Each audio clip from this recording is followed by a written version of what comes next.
ज़माने भर में मिलते हैं आशिक कई, मगर वतन से खूबसूरत कोई सनम नहीं होता। नोटों में भी लिपटकर, सोने में सिमटकर मरे होंगे कई, मगर तिरंगे से खूबसूरत कोई कफन नहीं होता। रिसेंटली इंडियन एयरफोर्स ने एक दुखद खबर दी। 8 दिसंबर की शाम को हमारे chief of defence staff general Bipin Rawat ji शहीद हो गए। बिपिन रावत जी इंडियन आर्मी को काफी लंबे समय से सर्व करते आए थे। हमने बिपिन रावत जी के लाइफ को ऊंचाइयों पर जाते हुए देखा है। A man from Uttarakhand Pauri who became India's first chief of defence staff. हमने कई बार देखा है बिपिन जी को दमदार स्पीच देते हुए, जिससे लोगों को उनसे और उनकी स्पीचेस से और प्यार होता गया। एक टफ पर्सनालिटी के अंदर एक एक्सट्रीमली हम्बल और डाउन टू अर्थ पर्सन थे बिपिन जी। उनका मानना था कि आर्मी भारत की रक्षा तभी कर सकती है जब एडवांस टेक्नोलॉजी हमारे वॉरफेयर का हिस्सा हो। पर हम में से कितने लोग बिपिन रावत के बारे में जानते थे? शायद कुछ ही। इसलिए हम बिपिन जी के बारे में आपसे कुछ इन्फॉर्मेशन शेयर करना चाहते हैं, एंड इसी तरह हम उनको उनके सभी एक्स्ट्रा ऑर्डिनरी कामों के लिए थैंक यू भी बोलना चाहते हैं। आप सबके लिए हम ज़रूरी टॉपिक्स पे इंफॉर्मेटिव वीडियोस बनाते हैं। हमें सपोर्ट करने के लिए हमारे यूट्यूब चैनल को सब्सक्राइब करें एंड बेल आइकॉन को प्रेस करें। देश की सेवा करना तो बिपिन जी के खून में ही था।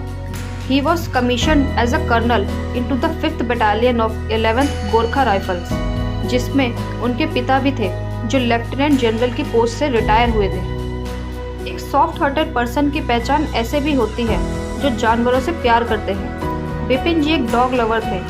उनके पास 2 डच शर्ट्स थे एंड जिसमें से एक का नाम बेले रखा था।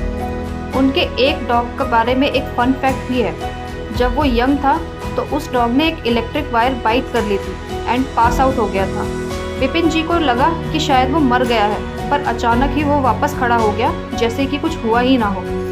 जनरल रावत पहले ऐसे मिलिट्री ऑफिशियल थे जो 3 हेड्स पहनते थे: permanent chairman, the chief of staff committee, secretary department of military affairs and chief of defence staff. General Rawat ने एक बहुत इंपॉर्टेंट रोल प्ले किया in the planning of 2016 surgical strikes. ईंट का जवाब पत्थर से देना बिपिन जी जानते थे। साथ ही रावत जी ने नॉर्दर्न एंड ईस्टर्न फ्रंट के इंसर्जेंसी से हमें संभाला। इतनी बड़ी पोस्ट पर होकर भी जनरल रावत एक बहुत ही फ्रैंक एंड अप्रोचेबल पर्सन थे। वो आम सिविलियन से घंटों बातें करते थे, यहाँ तक कि कई और कामों के लिए देर ना हो जाए, ब्रिगेडियर LS लीडर उन्हें कन्वर्सेशन को रैप करने को कहते थे। एक कोइंसिडेंस ये भी है कि बिपिन जी के निधन से पहले जो जनरल ऑन ड्यूटी शहीद हुए थे उनका नाम भी बिपिन था, जनरल बिपिन चंद्र जोशी इन 1994। उनके पहले नाम तो सेम थे ही, बल्कि दोनों चीफ्स उत्तराखंड से ही थे। Talking about his career, general Bipin Rawat peak cap as CDS featured 2 swords to represent the army, an eagle of an air force and an anchor of navy. His cap also had the state emblem of the Ashok चक्र। General Bipin Rawat जी एक controversial figure भी थे। बिपिन जी pension bill cut करके integrated capability development plan खोलना चाहते थे। इस plan से हार्डवेयर एक्विजिशन ड्रास्टिकली ट्रांसफॉर्म हो जाता and general army, navy and air force को यूनाइट करके एक करना चाहते थे सिनर्जी में। 1993 में जनरल रावत 35 साल की उम्र में मेजर के रोल में उरी कश्मीर में डिप्लॉय हुए थे और उनकी बटालियन एक हैवी फायरिंग को झेल रही थी पाकिस्तान की तरफ से। उस टाइम जनरल रावत जी के एंकल में गोली लगी और एक गोली उनके हाथ में लगी। बाद में जब उनका एंकल और हाथ ठीक हो गया तो 92 बेस हॉस्पिटल में ये कहा गया कि आपके आर्मी के दिन पूरे हुए। पिछले कई सालों से आर्मी के स्मूथ फंक्शनिंग के लिए रोड्स बनवाना, ट्रांसपोर्ट बेटर करना, फ्यूल अवेलेबल कराना, ऐसे रिफॉर्म्स बिपिन जी ही लाए थे।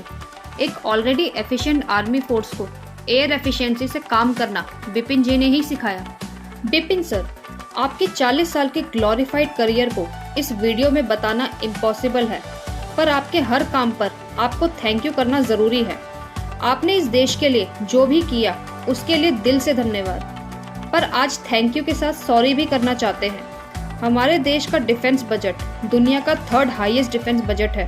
हर साल हम $72 हमारे डिफेंस फोर्स पे स्पेंड करते हैं। जिस हेलीकॉप्टर में जनरल रावत 8 दिसंबर को ट्रैवल कर रहे थे उस हेलीकॉप्टर में मिनिस्टर्स, सीएम, इवन प्रेसिडेंट भी ट्रैवल करते हैं। एंड ऐसा एक्सीडेंट पहली बार नहीं हुआ। इस 30 मिनट्स की जर्नी में आखिर गलत क्या हुआ? टेक्निकल फॉल्ट था, बैड वेदर था, या पायलट से एरर था? ये तो सब इन्वेस्टिगेशन के बाद ही पता चलेगा। जनरल रावत के हेलीकॉप्टर क्रैश की न्यूज़ जितनी डिस्टर्बिंग थी, उतना ही डिफरेंट लोगों का रिएक्शन था, जो देखकर दुख होता है। कुछ लोग ऐसे थे जो बिना सोचे हेलीकॉप्टर क्रैश की फोटोज, वीडियो शेयर कर रहे थे, और कुछ लोग तो इसको कर्मा कह रहे थे। ये बात तो जस्टिफाइड कह रहे थे कि जो हुआ सही हुआ। सीरियसली, क्या हमारे देश में अब लोग इतने इनसेंसिटिव हो चुके हैं? अपने लाइफ के आखिरी दिन वो वेलिंगटन के स्टूडेंट्स को मोटिवेट करने ही जा रहे थे, ताकि आने वाली जनरेशन इंडिया को सेफ रखने का जिम्मा उठा पाए। ये सच है कि रियल हीरोज वो नहीं जो आप मूवीज में देखते हैं। रियल हीरो वो है जो अपनी जान की फिक्र करे बिना हमारे देश के लिए आखिरी सांस तक लड़े। A soldier is never off duty and a soldier is a real hero of the country. Vipin ji हमारी तरफ से, और जो ये वीडियो देख रहे हैं उनकी तरफ से, एंड पूरे देश की तरफ से, थैंक यू।